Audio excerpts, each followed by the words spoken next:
en respectant les gestes barrières.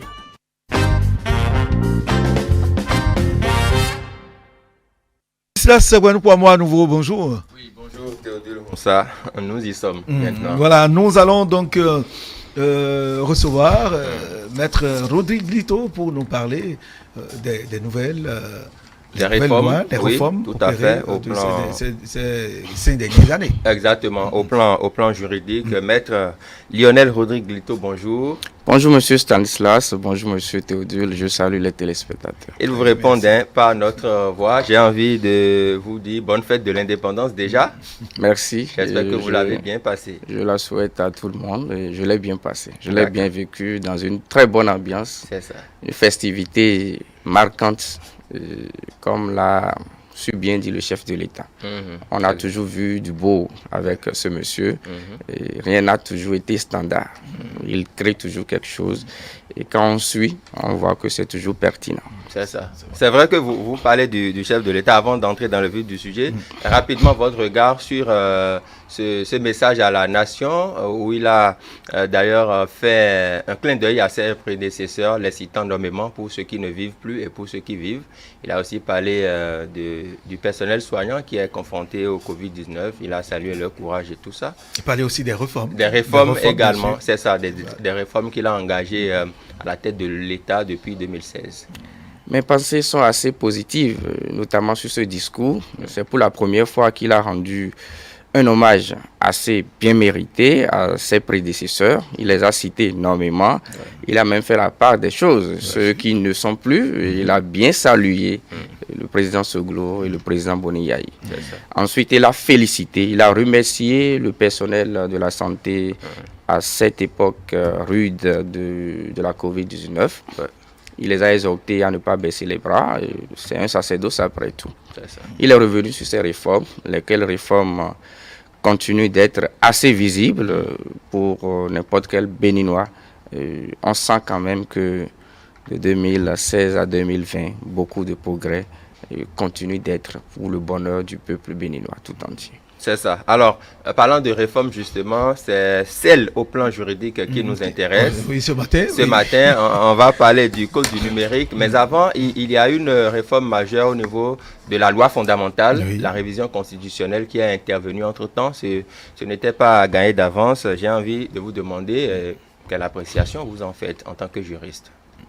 Beaucoup de chefs d'État ont toujours voulu réviser la Constitution du 11 décembre 1990 parce que le monde évolue et cette Constitution manquait ou souffrait de beaucoup d'erreurs par rapport à certaines normes internationales.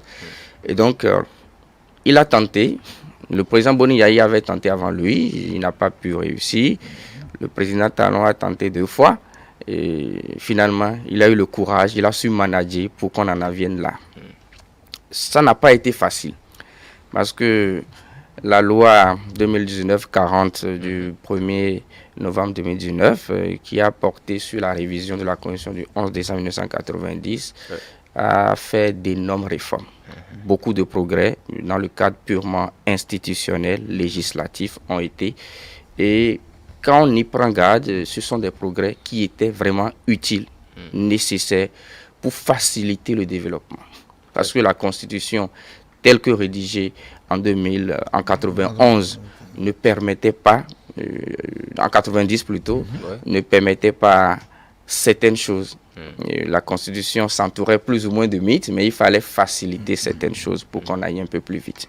Vous voyez, les articles 154, 155, 156 qui disposaient de la révision, et quand on les prend, ces articles n'ont jamais été faciles à toucher. La révision, on l'a tenté plusieurs fois, mais on n'a pas pu.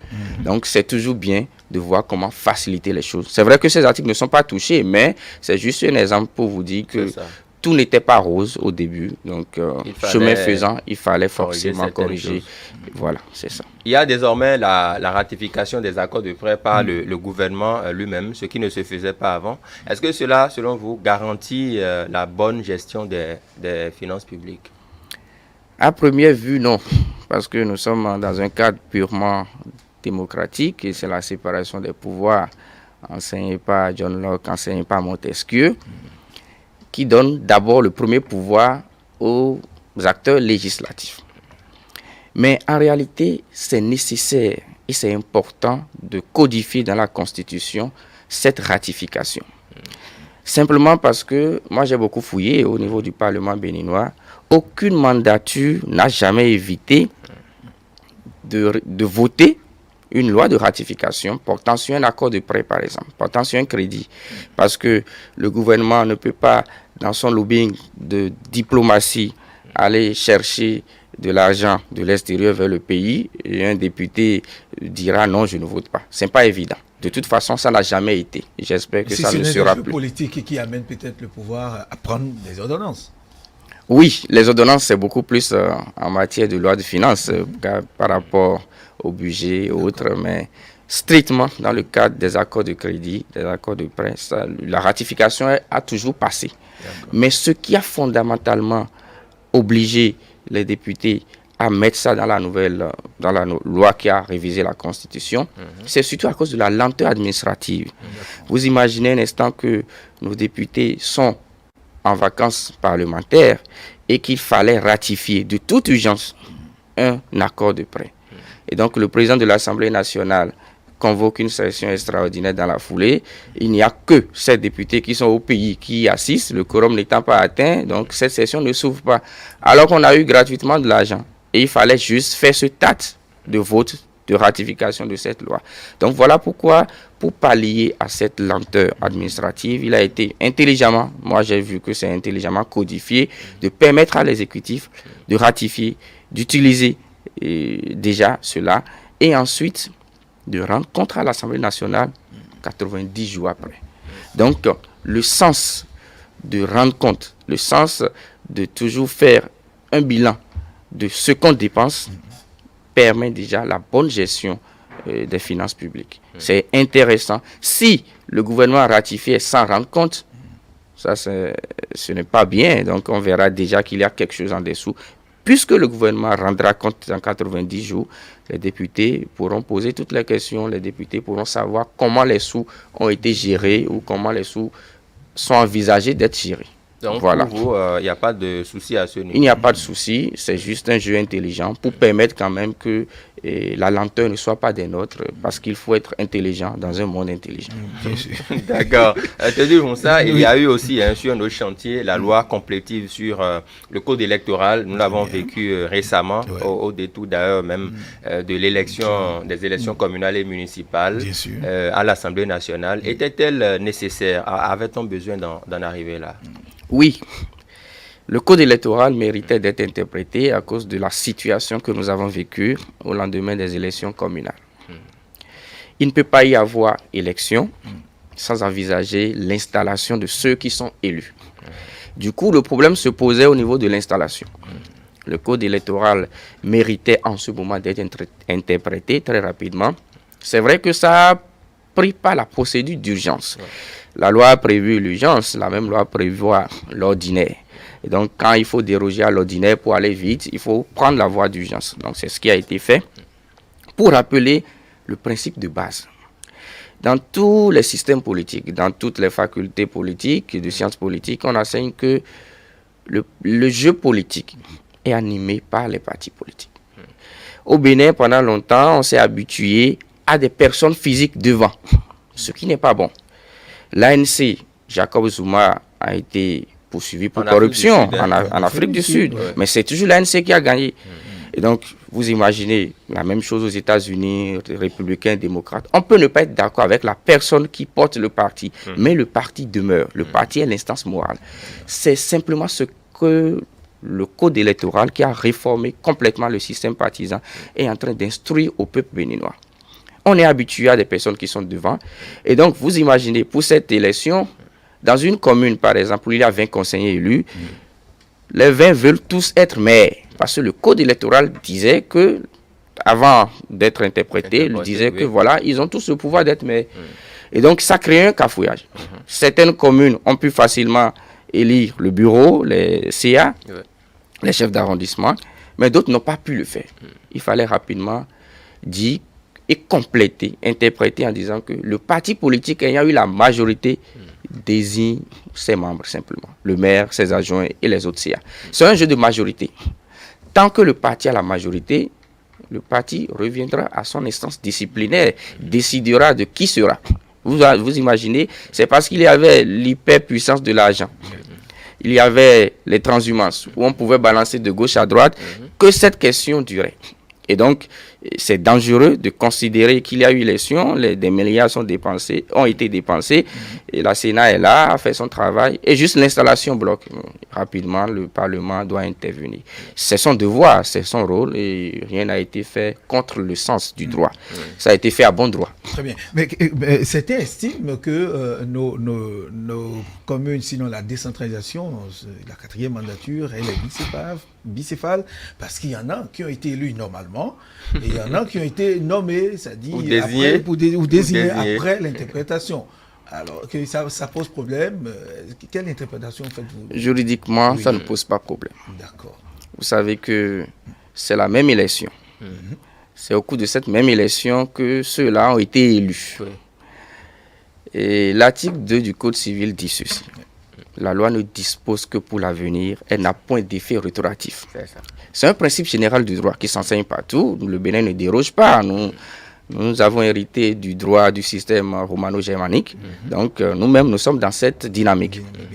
Simplement, ce que je voudrais dire, c'est que on ne peut pas considérer qu'il y a eu 2 élections. On ne peut pas considérer qu'il y a eu 2 types de maires, 2 types d'installations. La loi la loi du 2 ou du 3 avril, où les députés ont voté en procédure d'urgence, la loi complétive ou interprétative, a dit simplement, a rappelé le principe du respect des normes à l'interne du parti politique. Mais il n'y a pas eu 2 élections, c'est la même élection. Ceux-là qui ont été installés, les premiers maires, les premiers adjoints au maire, les premiers staffs là, qui ont été installés avec la loi, le code électoral qui existait, il n'y a pas de problème. Ceux qui ont été installés après le vote de la loi interprétative, il n'y a non plus pas de problème. Simplement parce qu'on n'a pas dit que le code a changé. C'est le même code électoral, c'est la même élection, c'est la même Sénat, c'est le même peuple qui a voté. Il n'y a jamais eu 2 élections. Il a simplement eu un mécanisme constitutionnel, un mécanisme légal qui a été appliqué parce que la loi ne dispose que pour l'avenir. Cette nouvelle loi qui a interprété l'ancienne continuera, parce que j'ai dit la loi ne dispose que pour l'avenir. Ça va régler juste les problèmes où il y avait de blocage. Donc, il n'y a jamais eu 2 installations, il n'y a jamais eu 2 lois contradictoires. C'est une loi qui a interprété, qui a complété l'autre. Simplement ça. D'accord. Parce qu'il faut régler des problèmes. Les députés se sont interposés pour régler le problème. Et c'est tout. C'est la lecture du juriste. Voilà. D'accord. Donc, il fallait procéder par procédure d'urgence. C'était la procédure ordinaire allait durer. La procédure d'urgence, c'est la loi qui l'a prévue. Et donc, il faut l'utiliser quand il y a urgence. L'urgence suppose en droit un trouble manifestement illicite, un péril imminent, des situations de telle manière à ce qu'il n'y a que l'urgence pour régler ces problèmes. Les mesures conservatoires, c'est ça l'urgence. Dans le droit ordinaire, on parlera du juge des référés, on parlera du juge de l'exécution selon le cas. Mais nous sommes dans le cadre purement parlementaire, c'est la loi d'urgence et c'est ça. D'accord. Il y a eu le code du numérique, justement, adopté en République du Bénin, qui nous concerne, voilà, essentiellement. Déjà, votre regard sur ce code? La loi 2017-20 du 20 avril 2018, qui a porté sur le code du numérique, a fait beaucoup d'avancées pour le Bénin. Le numérique est devenu depuis quelques années un instrument transversal. Un instrument par lequel toutes les disciplines, tous les domaines transigent. On ne peut pas avoir de développement dans un système bancaire sans le numérique. Les services de renseignement ne peuvent même pas travailler sans le numérique. Donc le numérique, du coup, est devenu une nécessité. Nous avions l'ordonnance 2002-02 portant principes fondamentaux du régime de la télécommunication à l'époque. Mais si en 2018, le gouvernement du Patrice Talon, avec les députés, ont vu la nécessité d'aller vers, c'est toujours une loi de développement. Le code du numérique a fait des réformes sur le commerce électronique, sur la cybercriminalité, sur la cybersécurité, sur la protection des données à caractère personnel. C'est surtout là le problème. Et vous avez vu, des institutions ont été créées. Il y a l'autorité de régulation de la communication électronique et de la poste, il y a l'agence béninoise du service universel des communications électroniques et de la poste. Et tout ça constitue des cadres qui permettront de mieux encadrer les dérives. Nous sommes à l'ère des réseaux sociaux et tout se dit. Comment peut-on savoir que telle chose est vérité, telle chose est une calomnie, telle chose est une dénonciation calomnieuse contre telle personne? Il faut ce code pour rétablir. Vous savez que toute nation qui veut se construire se base d'abord sur des jalons de la loi. Il faut instituer des cadres légaux plutôt. Et ce n'est que la loi qui servira de pilier de développement. De telle sorte que la justice, troisième pouvoir, doit s'interférer au point où, quand quelqu'un piétine le droit de l'autre et que l'autre saisit la justice, au regard de ce code numérique, au regard de cet arsenal judiciaire, l'autre, c'est-à-dire la justice, doit sanctionner. Donc voilà les réformes majeures qui ont été opérées. Et il y a eu beaucoup plus de responsabilités auxquelles on évite les acteurs de les GSM, de télécommunications. Ils ont des cahiers de charges qui seront davantage renforcés, où ils seront obligés de faire ou de produire des services de qualité. Et le Béninois qui a l'habitude d'être lésé par des appels téléphoniques qui ne sont pas de bonne qualité, il perd ses unités, pourra saisir qui de droit, c'est-à-dire l'autorité, pour aller, pour prendre gain de cause, pour réclamer justice simplement. Donc, je crois que le code du numérique a fait beaucoup. Avant le code numérique, il y avait déjà le code de l'information et de la communication qui a réglementé beaucoup d'autres choses. Mais le code du numérique est allé loin parce que simplement, ça s'est centré, ça s'est axé beaucoup sur le numérique. Le numérique qui est un outil de développement très important. Aux États-Unis, il n'y a rien aujourd'hui sans le numérique. Et donc, s'il n'y a pas une loi qui encadrait le numérique aux États-Unis, ils n'en seront pas là. Et donc, petit pays, le Bénin, se doit de suivre les pas des grands. Et je crois que ceux qui sont là, ceux qui sont aux responsabilités, simplement, ils voient beaucoup. Ils voient dans un sens positif. Oui, ils y voient beaucoup, comme vous le dites, mais il y a que, toujours dans l'Amérique, les hommes des médias ne sont pas du reste. On voit souvent des publications sur les réseaux sociaux, des publications de nouvelles qui ne sont forcément pas vérifiées. Avec l'avènement du code du numérique maintenant, tout ceci est réglementé désormais. Je peux vous parler de quelques articles qui sanctionnent. Oui. L'article 258 du code du numérique dit par exemple que quiconque qui fait un exercice illégal d'activité de communication sans autorisation, sans licence, peut être poursuivi d'1 à 5 ans d'emprisonnement. C'est déjà important.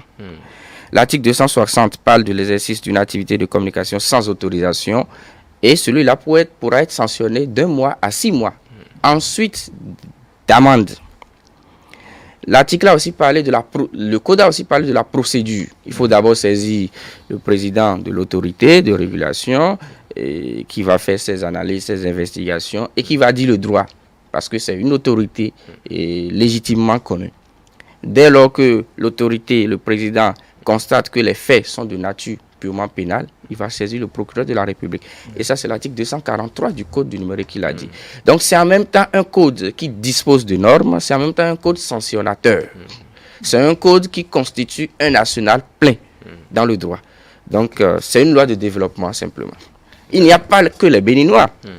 Même un étranger qui vient au Bénin et qui fait du désordre sera poursuivi. Vous vous rappelez, il y a eu une histoire à l'époque où un Américain avait dénoncé ou avait filé que le système de sécurité des États-Unis avait placé des espions dans tous les États. Tout à fait. Et le monsieur a été sauvé par la Russie, je me rappelle bien, c'est Poutine qui a dû lui accorder l'asile. Ça suppose que si on avait une loi du numérique à l'époque et que celui-là était chopé par les autorités judiciaires béninoises, mais il peut être jugé au Bénin. Vous avez compris. Et donc, il fallait poser déjà des jalons. C'est vrai qu'on me dira que le droit international privé va dire qu'il est de nationalité étrangère, il faut qu'il soit extradé dans son État, mais ça dépend. Tout n'est pas si facile. Les questions de procédure s'appliquent en ce moment. Mais c'est déjà que la loi du Bénin. Le Bénin dispose déjà d'une loi plutôt qui sanctionne cette activité-là. Donc, si on n'avait pas cette loi, est-ce qu'on peut sanctionner? Du tout pas. C'est le principe général du droit pénal. Donc, il faut que la loi existe avant d'être appliquée à quelqu'un qui commet l'infraction. Dès lors que la loi n'existe pas, je crois que l'infraction n'est pas constituée. D'accord. Voilà. Donc, en gros, voilà, c'est ça, c'est ce principe, voilà. D'accord. Il y a une locution que vous vouliez rappeler tout à l'heure.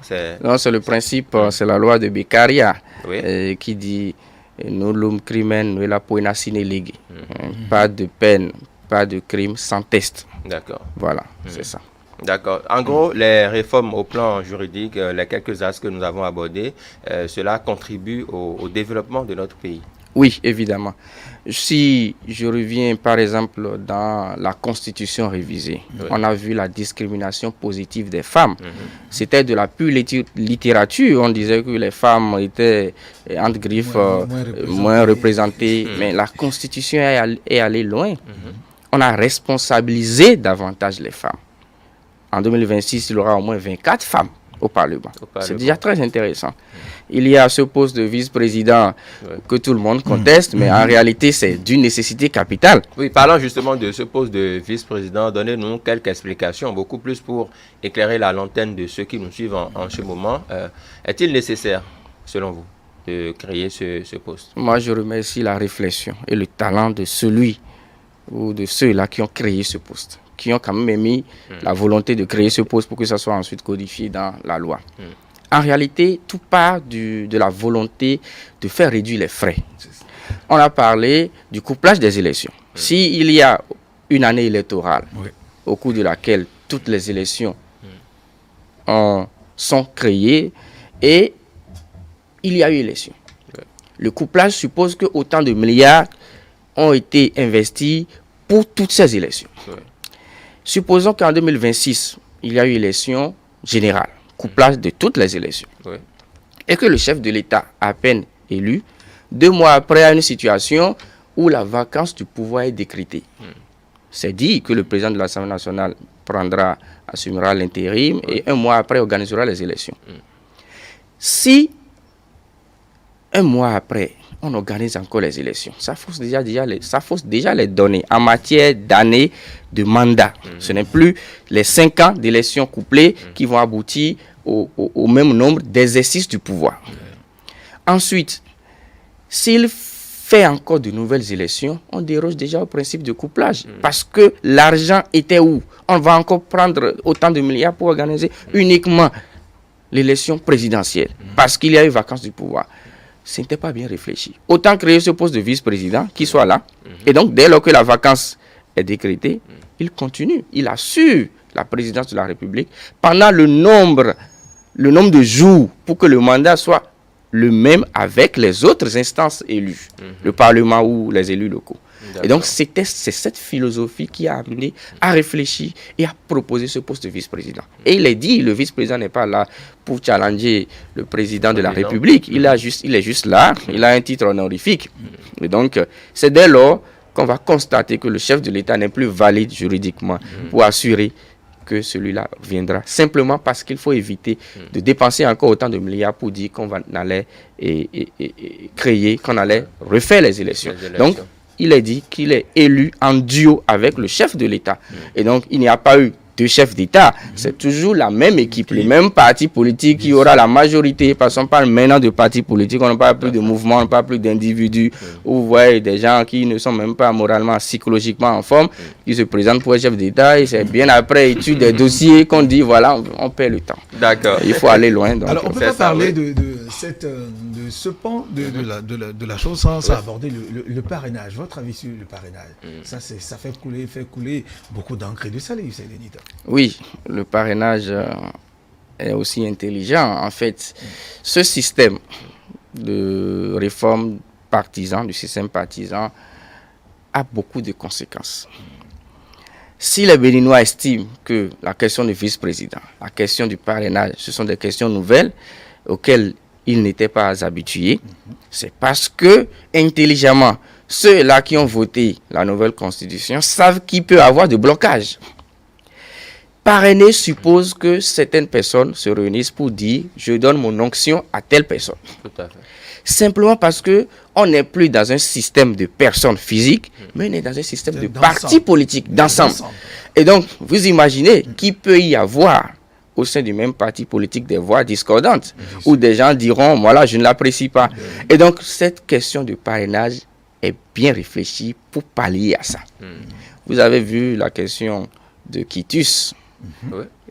Et la Cour constitutionnelle rapidement est intervenue pour dire, voilà, pour aller aux élections, il faut prendre ce récépissé.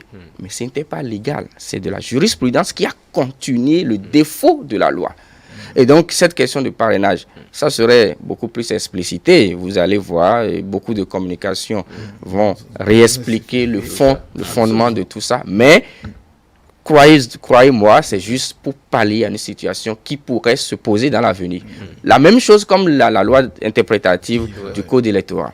Donc c'est un jeu intelligent et que les Béninois réfléchissent un peu, ils verront que c'est important. Très bien. Qu'on parraine ou qu'on ne parraine pas, celui qui sera élu sera élu. C'est une élection. Si le peuple volontairement décide d'élire un parti majoritaire, le parti va... En son temps, Voilà. nous aurons la chance d'avoir les explications plus approfondies. C'est ça. Je reviendrai dès que vous m'inviterez pour qu'on en discute de façon beaucoup plus aisée. C'est ça, ce sera avec plaisir. Maître Lionel Rodrigue Glito, merci beaucoup pour toutes ces explications, hein, un regard du juriste sur les réformes majeures opérées au plan juridique ces dernières années, notamment dans notre pays, le Bénin. Vous êtes juriste, merci pour la disponibilité. Je vous remercie pour l'invitation. Je Salut. salue les téléspectateurs aussi. Merci beaucoup. Et donc,